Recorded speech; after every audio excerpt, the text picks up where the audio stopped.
Good morning aspirant Bangla film চ্যানেলে তোমাদের সকলকে স্বাগত। দেখো, এখন মানে তুমি ইউপিএসসি বলো, ডাব্লিউবিসিএস বলো, ডাব্লিউপি বলো, কেপি বলো, বর্তমানে পরীক্ষার যা ট্রেন্ড চলছে আমি যা দেখলাম, তুমি দেখবে যে মানে ইতিহাস, ভূগোল, রাষ্ট্রবিজ্ঞান মানে ভারতের সংবিধান, সমস্ত কোয়েশ্চেনগুলো সেই জায়গা থেকে বা সেই চ্যাপ্টার থেকে তুলছে যে চ্যাপ্টারগুলো সাম্প্রতিক ঘটনাবলী বা কারেন্ট অ্যাফেয়ার্সের সঙ্গে যুক্ত। তুমি যদি ভালো করে অ্যানালাইসিস করো, 2025 সালে যে পরীক্ষাটা হলো তোমার ওয়েস্ট বেঙ্গল পুলিশ, তারপর ডাব্লিউবিসিএস, তুমি দেখতে পাবে যে সেখানে স্পষ্টতই আমার কথা তোমার মিলে যাবে। ওই জন্য আজকে আমরা ভারতের ইতিহাসের একটা গুরুত্বপূর্ণ অধ্যায় পড়ব, গুরুত্বপূর্ণ মুভমেন্ট সম্বন্ধে পড়ব, যে মুভমেন্টটা বর্তমানে তোমার ট্রেন্ডে রয়েছে বা বর্তমানে কারেন্ট অ্যাফেয়ার্সের সঙ্গে গভীরভাবে যুক্ত আছে আর বর্তমানে নিউজে দিচ্ছে। কি বলা, বুঝতে পেরেছ? তাহলে যেরকমভাবে পরীক্ষার ধাঁচ যেরকমভাবে চলছে, আমরা নিজেদেরকে ওইরকমভাবে ঢেলে দেবো, নাহলে কিন্তু আমার স্টুডেন্ট অর্থাৎ তোমরা সাফার করে যাবে, আর এটা আমি কখনোই চাইবো না। দেখো, তোমরা সকলেই জানো মানে ভারতের ইতিহাসকে তিনটে মুভমেন্ট বা তিনটে ফেজে কিন্তু আমরা ভাগ করতে পারি। কি বললাম, বুঝতে পেরেছ? তিনটে মানে ফেজে আমরা ভাগ করি। তো তিনটে ফেজে যখন আমরা ভাগ করি ভারতের ইতিহাসকে কটা ফেজে ভাগ করি বললাম? মানে আমরা তিনটে ফেজে ভাগ করি। একটা হচ্ছে প্রাচীন ভারতের ইতিহাস, একটা হচ্ছে মধ্য ভারতের ইতিহাস, আর একটা হচ্ছে আধুনিক ভারতের ইতিহাস। তুমি এটা পড়ে নাও, আর তোমাকে এখান থেকে কোনো কিছু পড়তে লাগবে না। তাহলে শোনো, তাহলে কি বললাম? প্রাচীন ভারতের ইতিহাস, মধ্য ভারতের ইতিহাস, আধুনিক ভারতের ইতিহাস। আর তুমি যদি ইতিহাসকে ভালো করে অধ্যয়ন করো, দেখবে যে প্রত্যেকটা ফেজে অর্থাৎ এই যে প্রাচীন, মধ্য এবং আধুনিক ভারতের ইতিহাসে মানে প্রত্যেকটাতে একটা করে মানে কিছু মানে একটা দুটো তিনটে করে মুভমেন্ট কিন্তু চলেছে, রিফর্ম কিন্তু চলেছে। তার কারণটা কি? যেমন আমি যদি বলি প্রাচীন ভারতের ইতিহাসের ক্ষেত্রে তুমি দেখবে যে বৈদিক ধর্ম অর্থাৎ বৈদিক ধর্মটা সেই সময় একমাত্র মানে ভারতীয়দের কাছে একমাত্র ধর্ম ছিল হচ্ছে মানে সবথেকে প্রাধান্য ছিল হচ্ছে বৈদিক ধর্ম। কিন্তু বৈদিক ধর্ম আমরা আস্তে আস্তে দেখব যে বৈদিক ধর্মের যে তোমার যাগযজ্ঞ, সেই যাগযজ্ঞ রিচুয়ালকে পারফর্ম করার জন্য হিউজ পরিমাণে পশু বলি স্যাক্রিফাইস করা হতো, হাজার হাজার পশু বলি সেই সময় দেওয়া হতো। তারপরে নারীদের মর্যাদা আস্তে আস্তে ক্ষুণ্ণ হতে থাকে। তারপরে তোমার বর্ণ যে ব্যবস্থা, যে বর্ণ প্রথা, সেই বর্ণ প্রথা মানে মাথা চারা দিয়ে উঠতে থাকে এবং বর্ণ প্রথা আস্তে আস্তে তোমার বংশানুক্রমিক হতে থাকে, কারেক্ট? তারপরে নারীদের মর্যাদা আস্তে আস্তে ক্ষুণ্ণ হয়। সমস্ত কারণের জন্য বৈদিক ধর্ম মানুষ কি হয়, বৈদিক ধর্মে কিন্তু মানুষ বিক্ষিপ্ত হয়ে যায়। আর ওই কারণের জন্য আমরা প্রাচীন ভারতের ইতিহাসে দেখব যে দুটো মুভমেন্ট বা দুটো রিফর্ম বা দুটো আন্দোলন কিন্তু চলে। একটা কি? একটা হচ্ছে তোমার বৌদ্ধ আন্দোলন, মানে বৌদ্ধিজম বলতে পারো, আর একটা হচ্ছে জৈন আন্দোলন অর্থাৎ জৈনিজম তুমি বলতে পারো। তাহলে তুমি দেখো ভাই, যখন বৌদ্ধ আন্দোলন এবং যখন জৈন আন্দোলন অর্থাৎ বৌদ্ধইজম এবং জৈনিজম কেন শুরু হলো? কারণ হচ্ছে বৈদিক ধর্মের যে রিচুয়াল, বৈদিক ধর্মের যে স্যাক্রিফাইস, বৈদিক ধর্মের যে পশু বলি, বৈদিক ধর্মের যে বংশক্রমিক বর্ণ প্রথা, তারপরে তোমার সতী প্রথা, এগুলোর প্রতি মানে নারীদের মর্যাদা আস্তে আস্তে ক্ষুণ্ণ, তারপরে ব্রাহ্মণদের প্রাধান্যতা, এই সমস্ত বৃদ্ধি পাওয়ার ফলে আমরা দেখতে পাবো যে প্রাচীন ভারতের ইতিহাসে কি হয় না, বৌদ্ধ আন্দোলন এবং জৈন আন্দোলন কিন্তু সূত্রপাত হয়ে যায়। আর যখনই এই সমস্ত আন্দোলনগুলো সূত্রপাত হয় বা এই সমস্ত আন্দোলনগুলো যখনই তুমি দেখবে শুরু হলো, তখনই কি হলো? তখনই আমরা দেখলাম যে আগে যে ধর্মটা ছিল অর্থাৎ বৈদিক আচরণ নীতি, বৈদিক ধর্ম যেটা ছিল, তারা বুঝতে পারলো যে আমাদেরকে ওই সমস্ত জিনিসগুলো রিফর্ম করা দরকার। তারাও কিন্তু আস্তে আস্তে কি করতে লাগলো? রিফর্ম করতে লাগলো। ঠিক তদ্রূপভাবে তুমি যদি মধ্য ভারতের ইতিহাসে দেখো, মধ্য ভারতের ইতিহাসের কিন্তু আমরা দেখতে পাই মূলত ওই সময় কি ছিল? ওই সময় ভারতে হিন্দু ধর্ম ছিল, কিন্তু ওই সময় আরেকটা ধর্ম ভারতবর্ষে কিন্তু মানে প্রবেশ করে, তার নাম হচ্ছে ইসলাম। তাহলে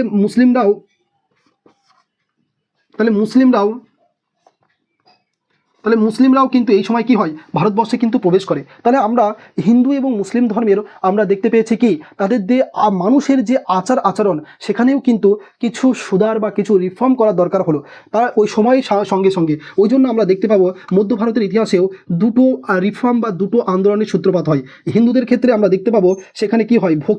ভক্তিবাদের জন্ম হয়, সেখানে ভক্তি রিফর্ম হয় অর্থাৎ ভক্তিবাদের জন্ম হয়। আর মুসলিম ধর্মের ক্ষেত্রে আমরা দেখতে পাবো সুফিজমের তৈরি মানে সৃষ্টি হয়, সুফি মতবাদ। তাহলে সুফি মতবাদ আমরা এখানে দেখতে পাই কি করার জন্য? না, রিফর্ম করার জন্য। ঠিক তদ্রূপভাবে আধুনিক ভারতের ক্ষেত্রেও আমরা দেখতে পাবো এই একই জিনিসটা ঘটছে। কীরকম ঘটছে?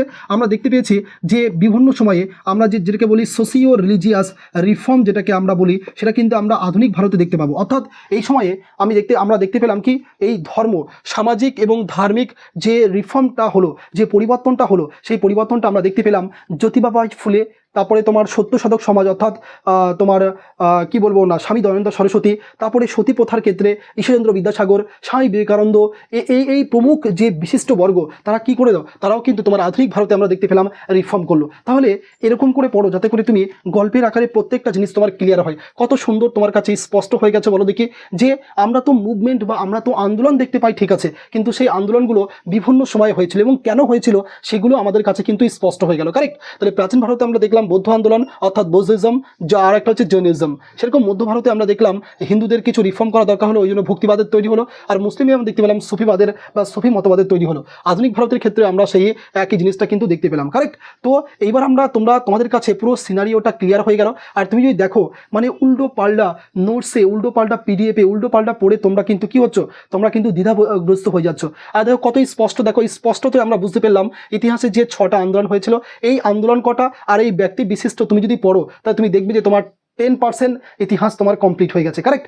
আচ্ছা, তো তারপরে তুমি দেখবে সুফিবাদের মধ্যে মানে আবার অনেক ভাগ আছে। তো ভারতবর্ষে তুমি দেখবে WBCS তুমি যে কোয়েশ্চেন দেখো বা বিভিন্ন পরীক্ষায় কোয়েশ্চেন দেখো, এখান থেকে 12টা সিলসিলার কথা বলা আছে। পরীক্ষায় কোয়েশ্চেন এসেছে যে সিলসিলা শব্দের অর্থ কী, মানে হচ্ছে পলিটিক্যাল অর্গানাইজেশন। কারেক্ট? মানে অর্গানাইজেশন বলা হয় সিলসিলা। তো এই 12টি সিলসিলার মধ্যে তুমি দেখবে যে একটা হচ্ছে চিস্তি সিলসিলা। এই চিস্তি সিলসিলা ভারতবর্ষে মানে ব্যাপকভাবে প্রভাব বিস্তার করে। তারপরে সোহরাবর্দী আছে, এরকম আরও সিলসিলাগুলো আছে, ঠিক আছে, ওগুলো কিন্তু ভারতবর্ষে প্রভাব বিস্তার করতে পারেনি। একটা হচ্ছে চিস্তি সিলসিলা। আচ্ছা, তাহলে আজকে আমরা এটা পড়বো যেটা কারেন্ট অ্যাফেয়ার্সের সঙ্গে যুক্ত, আর তুমি আজকে পড়ে নাও আর তোমাকে কোনোদিন পড়তে লাগবে না। সেটা হচ্ছে আমরা জৈনিজম সম্বন্ধে পড়বো। কারেক্ট? জৈনিজম, কারণ কি, কারণ হচ্ছে এখানে তোমার কারেন্ট অ্যাফেয়ার্সের সঙ্গে বর্তমানে ব্যাপকভাবে যুক্ত আছে। তো পরীক্ষায় তুমি দেখবে যে যদি সামনে কোনো পরীক্ষা যেগুলো হতে চলেছে তুমি দেখবে জৈনিজম থেকে কোয়েশ্চেন দেবেই। আর তুমি দেখবে এটাও দেখে নেবে জৈনিজম থেকে কোনো কোয়েশ্চেন যদি দেয় তুমি দেখবে আমার এই ক্লাসের মধ্যে তুমি পেয়ে যাবে 100% শিওর। আর এটাকেই বলা হয় কনফিডেন্স, আর এটাকেই বলা হয় পড়ানোর মানে আর্ট অফ টিচিং। কারেক্ট? আচ্ছা, দেখো তাহলে আজকে আমরা পড়বো কি, জৈন ধর্ম পড়বো, জৈন ধর্ম পড়বো। কারেক্ট? আচ্ছা, তোমরা জানো বন্ধুগণ এই জৈনিজম মানে জৈন ধর্ম আর কিছুই নয়, এটা একটা আন্দোলন। মানে কারণ কি, বৌদ্ধিজম ধর্মে তারা না থাকতে পেরে তারা একটা নতুন মতবাদের তৈরি করে, সেটা হচ্ছে জৈনিজম। আমি বিস্তারিত বলেছি প্রথমেই। আচ্ছা, তো যখন জানতে হবে এই জৈন ধর্ম শব্দটা এসে জৈন মানে কি, জৈন শব্দটি তোমার জিনা থেকে এসেছে, জিনা থেকে এসেছে। আর এই জিনা শব্দের অর্থ কি জানো? জিনা শব্দের অর্থ হলো তোমার কঙ্কিওর, মানে হচ্ছে বিজয় করা। কি বললাম? বিজয় করা। এই জিনিসটা মনে রাখবে পরীক্ষায়। আর আমি তোমরা ভালো করে জানো যেগুলো আমি পড়াবো, আর আমার ডিকটেট শোনো, আমার বলা শোনো, আমার লেখা তোমরা জানো বাংলা আমার স্পেলিং মিস্টেক হয়, তার জন্য আই এম এক্সট্রিমলি সরি। শোনো, তাহলে জৈন শব্দটি জিনা থেকে উদ্ভূত হয়েছে, জিনা থেকে আবির্ভাব হয়েছে, যার আক্ষরিক অর্থ হলো বিজয়। পরীক্ষা কিন্তু যে কোনো সময় দিয়ে দেবে। তারপরে শোনো, একটা জিনিস মনে রাখবে, জৈন ধর্মের অনুসারীরা এরা কিন্তু ঈশ্বরের অস্তিত্বকে বিশ্বাস করতো না। কি বললাম? ঈশ্বরের অস্তিত্বে বিশ্বাসী ছিলেন না। এই জিনিসটা খুব ভালো করে মনে রাখবে। এনারা কার উপর বিশ্বাস করতো? এনারা কর্মের ওপর বিশ্বাস করতো। কি বললাম? কর্মের ওপর বিশ্বাস কিন্তু করতো। এই জিনিসটা খুব ভালো করে মনে রাখবে, পরীক্ষায় কিন্তু বারবার দেয়, মনে থাকবে। তাহলে ঈশ্বরের অস্তিত্বে এরা কিন্তু বিশ্বাস করতেন না। আর একটা হচ্ছে এরা কার উপর বেশি এমফাসাইজ করতেন, কার উপর বেশি গুরুত্ব আরোপ করতেন, সেটা হচ্ছে তোমার কর্মের উপর বেশি এনারা বিশ্বাস করতেন। আচ্ছা, তো আমরা যদি দেখি জৈনিজমের মানে তীর্থাঙ্কর ছিল, তীর্থাঙ্কর। কি বললাম? তাদের কি থয়কা ইং ওয়কয় তীর্থাঙ্কর ছিলেন। তো জৈনিজমের যারা গুরু তাদেরকে তীর্থাঙ্কর বলা হয়। আর পরীক্ষায় চলে আসে যে তীর্থাঙ্কর শব্দের অর্থ কি, তীর্থাঙ্কর ওয়ার্ডের মিনিং কি? উত্তর হবে কি টিচার, মানে হচ্ছে শিক্ষক। কি বললাম? শিক্ষক। তাহলে জৈন মানে তীর্থাঙ্কর শব্দের অর্থ কি? উত্তর হবে স্যার শিক্ষক। অলরেডি পরীক্ষায় চলে আসবে। তারপর শোনো, পরীক্ষা আসে যে মোট কতজন তীর্থাঙ্কর ছিল, তখন তোমার উত্তর হবে স্যার টোটাল যদি বলা হয় 24টা তীর্থাঙ্কর ছিল। কি বললাম? তাহলে মোট 24 জন তীর্থাঙ্কর ছিলেন বা 24 জন শিক্ষক ছিলেন। 24 জন কিন্তু তোমার কি ছিল? গুরু ছিল। এই জিনিসটা খুব ভালো করে মনে রাখবে। তার মধ্যে তোমাকে যদি কোয়েশ্চেন করা হয় আমাদেরকে 4টে, এই 24-এর 4টে সম্বন্ধে আমাকে খুব ভালো করে জানতে হবে, যেগুলো পরীক্ষায় বারবার দেয়। প্রথম কোয়েশ্চেন হবে যে ভারত মানে প্রথম তীর্থাঙ্করের নাম কি ছিল? উত্তর হবে ঋষভদেব বা ঋষভনাথ, ঋষভনাথ বা আদিনাথ বলা হয়। কারেক্ট? বা আদিনাথ বলা হয়। তাহলে প্রথম তীর্থাঙ্করের নাম কি স্যার? উত্তর হবে ঋষভদেব, ঋষভনাথ বা আদিনাথ। এই তিনটের মধ্যে যে কোনো একটা পরীক্ষায় থাকে, তোমাকে টিক মার্ক করতে হবে। কারেক্ট? আর একটা কোয়েশ্চেন পরীক্ষায় দেবে যে প্রথম তীর্থাঙ্করের চিহ্ন কি ছিল? একটা করে সিম্বল ছিল প্রত্যেকজনের, প্রত্যেকটা গুরু প্রত্যেকজন শিক্ষকের একটা করে চিহ্ন থাকতো। তো বলবে যে প্রথম তীর্থাঙ্করের চিহ্ন কি ছিল? তোমার উত্তর হবে স্যার বুল। বুল মানে হচ্ছে ষাঁড়। কারেক্ট? আচ্ছা, তারপরে আমরা পড়বো 23তম তীর্থাঙ্কর, সরি 22তম তীর্থাঙ্কর সম্বন্ধে পড়বো। 22তম তীর্থাঙ্কর পরীক্ষায় বারবার আসে সিজিএলে, যে 22তম তীর্থাঙ্কর কে ছিল? উত্তর হবে অ্যারিস্টোনেমি। কি বললাম? অ্যারিস্টোনেমি ছিল 22তম তীর্থাঙ্কর। ঋগ্বেদে এর কথা মেনশন করা আছে, পরীক্ষায় কোয়েশ্চেন বলবে যে ঋগ্বেদে কত নম্বর তোমার তীর্থাঙ্করের কথা মেনশন করা আছে? উত্তর হবে স্যার 22তম তীর্থাঙ্করের কথা মেনশন করা আছে। তার নাম কি? তার নাম হচ্ছে অ্যারিস্টোনেমি। কারেক্ট, অ্যারিস্টোনেমি। তারপরে শোনো, তারপরে কোয়েশ্চেন করা হবে 23তম তীর্থাঙ্করের নাম কি? উত্তর হবে স্যার পার্শ্বনাথ। কি বললাম? পার্শ্বনাথ। 23তম তীর্থাঙ্কর কি বললাম? পার্শ্বনাথ। একটা জিনিস মনে রাখবেন, ইনি কিন্তু হি ওয়াজ আ কিং অফ বেনারস ছিল, বেনারস। তাহলে বেনারসের রাজা ছিলেন, কিন্তু এই জিনিসটা খুব ভালো করে মনে রাখবে। Correct, is the king of Benares. আচ্ছা, তাই 23তম তীর্থাঙ্কর হচ্ছে পার্শ্বনাথ, ইনি ছিলেন বেনারসের রাজা ছিলেন। কারেক্ট। আরেকটা, ইনার যদি চিহ্ন বলা হয়, চিহ্ন মানে সিম্বল যদি বলা হয়, তখন উত্তর হবে সর্প ছিল। কি বললাম? সাপ। সর্প মানে কি? সাপ চিহ্ন ছিল। কারেক্ট। আচ্ছা, আর এই যে ইনি মোট 4টি কি দিয়েছিলেন? ইনি 4টি তোমার মানে টিচিং বলতে পারো, বা তার চেয়ে জ্ঞান কিন্তু ইনি প্রদান করেছিলেন। কারেক্ট, এই জিনিসটা মনে রাখবে। তাহলে কি কি বললাম? পরীক্ষায় বারবার দেয় 23তম তীর্থাঙ্করের নাম কি? উত্তর হবে স্যার পার্শ্বনাথ। ইনি কিন্তু বেনারসের রাজা ছিলেন, চিহ্ন কি ছিল? সর্প বা সাপ। আর ইনি 4টে টিচিং দেয়, 4টে মতবাদ কিন্তু প্রদান করে। কাকে? উত্তর হবে স্যার জৈনিজমকে। জৈনিজমকে 4টে মতবাদ প্রদান করেছিল। আচ্ছা, এইবার আশা করব তোমরা এই সম্বন্ধে তোমাদের জ্ঞান হয়ে গেছে। এইবার যেটা আমরা প্রবেশ করব, যেটা কারেন্ট অ্যাফেয়ার্সের সঙ্গে রিলেটেড, সেটা হচ্ছে মেন জিনিস, অর্থাৎ আমরা মহাবীর সম্বন্ধে পড়ব। কারেক্ট। তো চলো মহাবীর সম্বন্ধে দেখা যাক।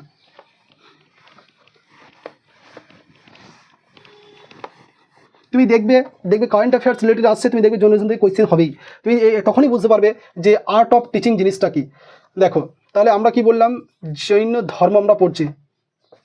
আচ্ছা, যদি তোমাকে কোয়েশ্চেন করা হয় জৈন ধর্মের মানে যে ইনফ্লুয়েন্স, মানে ফাউন্ডার, মানে প্রভাব বিস্তার কার সময় হয়েছিল? উত্তর হবে মহাবীর স্বামী। মহাবীরের সময় হয়েছিল। কারেক্ট। আচ্ছা, মহাবীর। আচ্ছা, তাহলে মহাবীর যদি বলা হয়, তোমায় কোয়েশ্চেন করা হবে ইনি কততম তীর্থাঙ্কর ছিলেন? তোমার উত্তর হবে স্যার 24তম তীর্থাঙ্কর ছিলেন। দ্বিতীয় কোয়েশ্চেন করা হবে মহাবীরের চিহ্ন কি ছিল? উত্তর হবে স্যার চিহ্ন ছিল লায়ন। লায়ন মানে কি? সিংহ। লায়ন। লায়ন মানে কি বলো? উত্তর হবে স্যার সিংহ ছিল, অর্থাৎ লায়ন ছিল এর চিহ্ন। কারেক্ট। আর মহাবীর ছিল তোমার কি বললাম? 24তম তীর্থাঙ্কর কিন্তু ছিলেন। জিনিসটা মনে রাখবে খুব ভালো করে। তারপরে শোনো, তারপরে হচ্ছে স্যার মহাবীর যদি বলা হয় তোমাকে, ইনি জন্ম কত সালে করে? জন্ম কত সালে হয় ইনার? উত্তর হবে স্যার, দেখো পরপর লেখো, 3, 4, 5, অর্থাৎ 3, 4, 5, 543। তাহলে 543-এ ইনি কিন্তু জন্মগ্রহণ করেছিল। কারেক্ট। আচ্ছা, কোথায় জন্মগ্রহণ করেছিল স্যার? উত্তর হবে কুন্দগ্রাম। কুন্দগ্রাম। কারেক্ট, কুন্দগ্রামে জন্মগ্রহণ করে। পরীক্ষায় বারবার আসে যে স্যার এর পিতার নাম কি? উত্তর হবে সিদ্ধার্থ। সিদ্ধার্থ। ইনার পিতার নাম কি ছিল? সিদ্ধার্থ। মোস্ট ইম্পর্টেন্ট কোয়েশ্চেন যেটা হয় সেটা হচ্ছে সিদ্ধার্থ ইনার পিতা কোন বংশে বিরাজ করতেন, কোন বংশ থেকে বিলং করতেন, কোন বংশের অন্তর্গত ছিলেন বা বিলং করতেন? উত্তর হবে যান্ত্রিক। কি বললাম? আমার ডিকটেশনটা শোনো, স্পেলিং মিস্টেক হতে পারে। কি বললাম? যান্ত্রিক। যান্ত্রিক ক্লেন ছিল, যান্ত্রিক বংশের লোক ছিল। কারেক্ট। পরীক্ষায় কিন্তু অলরেডি দিয়ে দিয়েছে, এই জিনিসটা খুব ভালো করে মনে রাখবে। তাহলে সিদ্ধার্থ এই তোমার যান্ত্রিক বংশ মানে ক্লেন অর্থাৎ বংশের কিন্তু লোক ছিলেন, এই জিনিসটা খুব মনে রাখবে, অন্তর্গত ছিলেন। পরীক্ষা অলরেডি অনেক পরীক্ষা দিয়ে দিয়েছে। এবার শোনো, পিতা যে বংশে বিলং করে সেই বংশে তার সন্তানও বিলং করে, ওই জন্য পরীক্ষা আছে মহাবীর কোন বংশের অন্তর্গত ছিল? উত্তর হবে যান্ত্রিক ক্লেন। আচ্ছা, মাতার নাম পরীক্ষায় দিয়ে দেয়, মাতার নাম উত্তর হবে ত্রিশলা। লেখা ত্রিশলা। পরীক্ষা আসবে ত্রিশলা কোন বংশের লোক ছিলেন? উত্তর হবে স্যার ত্রিশলা ছিল লিচ্ছিদ্বি বংশ। লয়সি ছয় বদিকে লিচ্ছিদ্বি বংশের লোক ছিল। কারেক্ট, মহিলা ছিলেন। তাহলে ত্রিশলা তার মা ছিল লিচ্ছিদ্বি বংশের মহিলা, আর সিদ্ধার্থ ছিলেন কোন বংশের?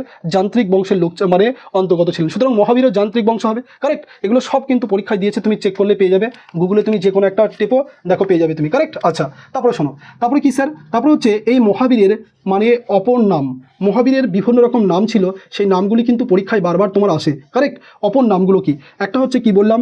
মহাবীরকে তোমার বলা হয় হচ্ছে আরিহান্ত বলা হয়। কি বললাম? আরিহান্ত। আরিহান্ত বলা হয়, এই নামটা খুব মনে রাখবে। কারেক্ট। আরিহান্ত বলা হয়, এই জিনিসটা খুব ভালো করে মনে রাখবে। অনেক নামে ডাকা হয়, কিন্তু আরিহান্ত পরীক্ষায় বারবার দেয়, এই জিনিসটা খুব ভালো করে মনে রাখবে। কারেক্ট। আচ্ছা, তো মহাবীর স্বামী যদি বলা হয়, মনে রাখবে ইনি কিন্তু কত বছর বয়সে গৃহত্যাগ করেন? গৃহত্যাগ কত বছর বয়সে করেন? মনে রাখবে ইনি 30 বছর বয়সে, 30 বছর বয়সে গৃহত্যাগ করেন, এবং ইনি 12 বছর কিন্তু উপাসনা করেন, বা 12 বছর মানে ইনি মানে সিদ্ধ করেন, 12 বছর গভীর তপস্যা করেন, 12 বছর গভীর তপস্যা কিন্তু ইনি করেছিলেন। কারেক্ট। আচ্ছা, পরীক্ষায় বারবার কোয়েশ্চেন দেয় যে ইনি কোথায়, মানে তোমার কোন নদীর তীরে, কোন নদীর তীরে, এই জিনিসটা মনে রাখবে। জুম্বি গ্রামে শাল গাছের নিচে, কি বললাম, শাল গাছের নিচে রুজুপালিকা নদীর ধারে, কি বললাম, রিজুপালিকা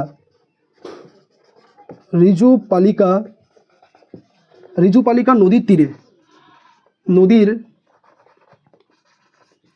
নদীর তীরে কোন গাছের নিচে, উত্তর হবে স্যার শাল গাছের নিচে।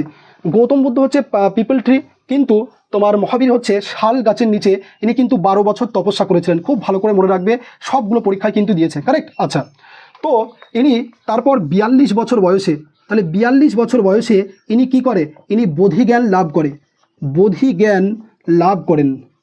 লাভ করেন, মানে জ্ঞান প্রাপ্ত হয়। আর এই যে জ্ঞান প্রাপ্তটা হলো, এইটা পরীক্ষায় বলা হয়, পরীক্ষায় বারবার আসে। মহাবীর যে জ্ঞান প্রাপ্ত হয়েছিল তাকে ক্যাভিল্য বলা হয়, ক্যাভিল্য, স্পেলিংটা 100% মিস্টেক হবে, আই এম এক্সট্রিমলি সরি, ক্যাভিল্য বলা হয়, কারেক্ট।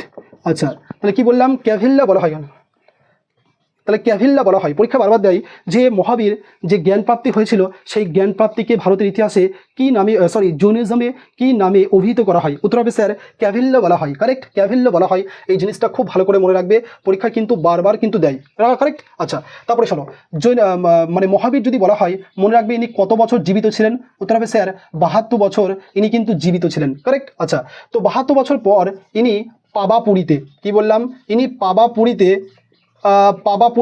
ইনি কিন্তু মৃত্যুবরণ করেন, কি বললাম, ইনি কিন্তু মৃত্যুবরণ করেন, কারেক্ট। আচ্ছা, তারপরে শোনো, পরীক্ষা কোয়েশ্চেন হবে যে ইনি প্রথম যে বক্তব্য, ফার্স্ট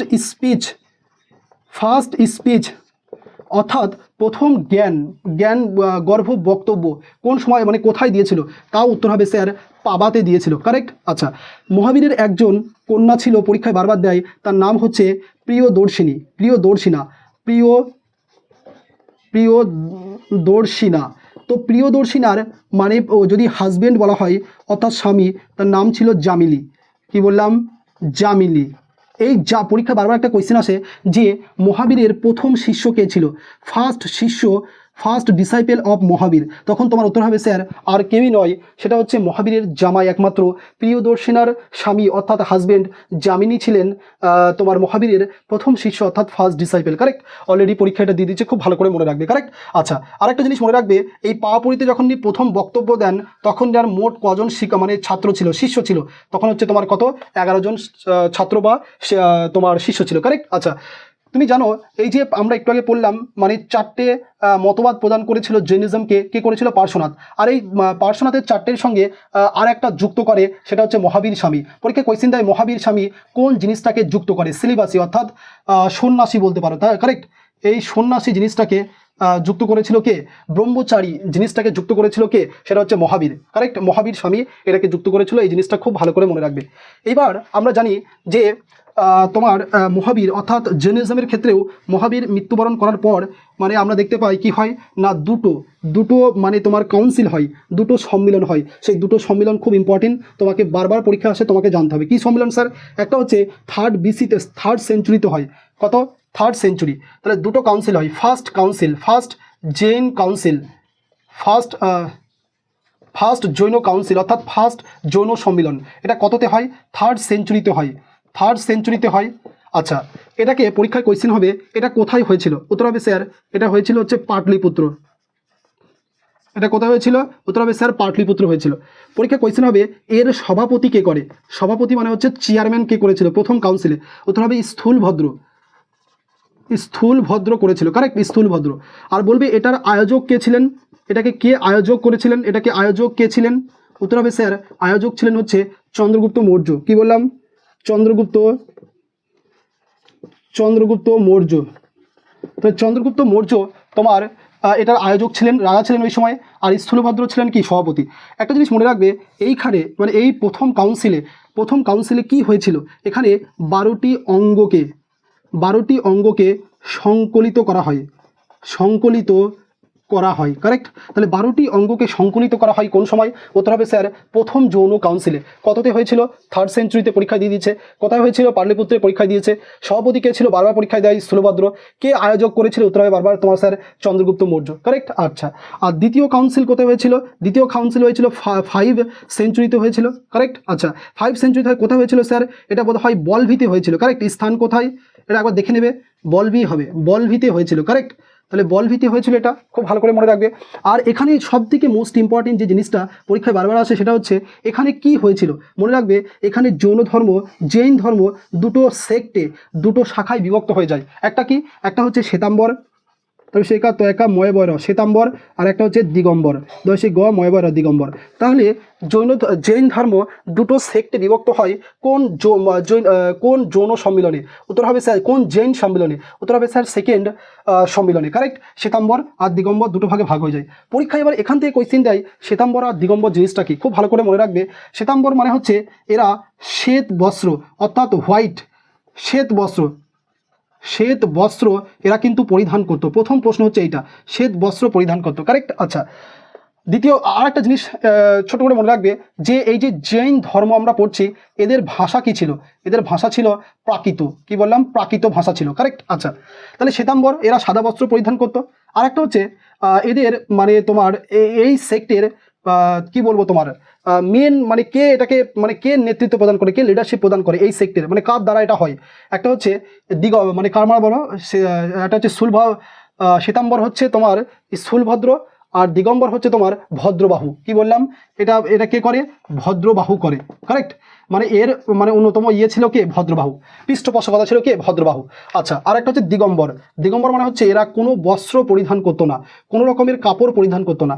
আর শ্বেতাম্বর এটা স্থূল বাহু করো, শ্বেতাম্বরের এস, তাহলে এটা স্থূল বাহু, 2 দুর্গ স্থূল বাহু করেছিল।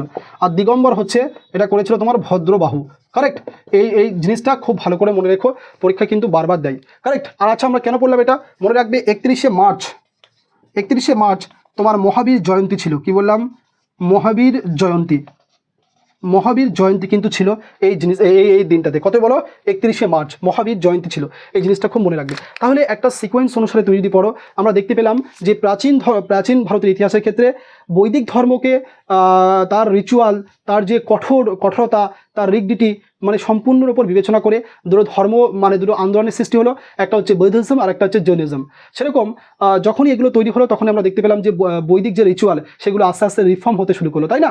আর ঠিক তদ্রুপভাবে মধ্য ভারতের ক্ষেত্রে আমরা দেখলাম হিন্দুদের ক্ষেত্রে ভক্তিবাদের তৈরি হলো, আর মুসলিমদের ক্ষেত্রে রিফর্ম করার জন্য বা কঠোরতাগুলোকে বা মানুষ যেগুলোকে বিভ্রান্তি করেছিল সেগুলোকে রিফর্ম করার জন্য, পরিবর্তন করার জন্য আমরা দেখতে পেলাম কি না সুফিবাদের তৈরি হলো। সুফিবাদের মধ্যে সবথেকে বেশি ইম্পর্টেন্ট পেল চিস্তি সিলসিলা, চিস্তি আর সোহরাবর্দী, ওগুলো ভারতবর্ষে সেরকম ফুলে ফেপে উঠতে পারেনি বা বিস্তার লাভ করেনি। সেরকম আমরা আধুনিক ভারতের ক্ষেত্রেও দেখলাম আন্দোলন তৈরি হলো, অর্থাৎ সমাজকে শুধরানোর জন্য সতী ব্যবস্থা, তারপরে তোমার কি বলবো তোমার আস্তে আস্তে যে বর্ণ প্রথা, যে হেরিডিটি মানে বংশক্রমিক হতে লাগলো, সেগুলোকে সমাধান করার জন্য লোয়ার কমিউনিটিগুলোকে মানে যে নিচু শ্রেণীগুলোকে সেগুলোকে আপলিমেন্ট করার জন্য আমরা দেখতে পেলাম সত্য সাধক সমাজের তৈরি হলো জ্যোতিবা ফুলের মাধ্যমে। তারপরে দেখতে পেলাম আর্য সমাজ মানে father of the Hindu revolution যাকে বলা হয়, স্বামী দয়ানন্দ সরস্বতী তৈরি হলো। তারপরে দেখলাম উইডো রিমেরিজ মানে মহিলাদের পূর্ণ বিবাহ করার জন্য, এটাও একটা বিশাল বড় রিফর্ম আমরা দেখতে পেলাম, বিদ্যাসাগরের আবির্ভাব ঘটলো। তাহলে এই সমস্ত কি এগুলো হচ্ছে সব রিফর্ম। তাহলে এই যে প্রত্যেকটা ফেজে ইতিহাসের একটা করে রিফর্ম আমরা দেখতে পাচ্ছি, 2-3টে করে রিফর্ম আমরা দেখতে পাচ্ছি। এগুলো যদি তুমি পড়ে নাও আর কিছু পড়তে তোমার বাকি থাকবে না।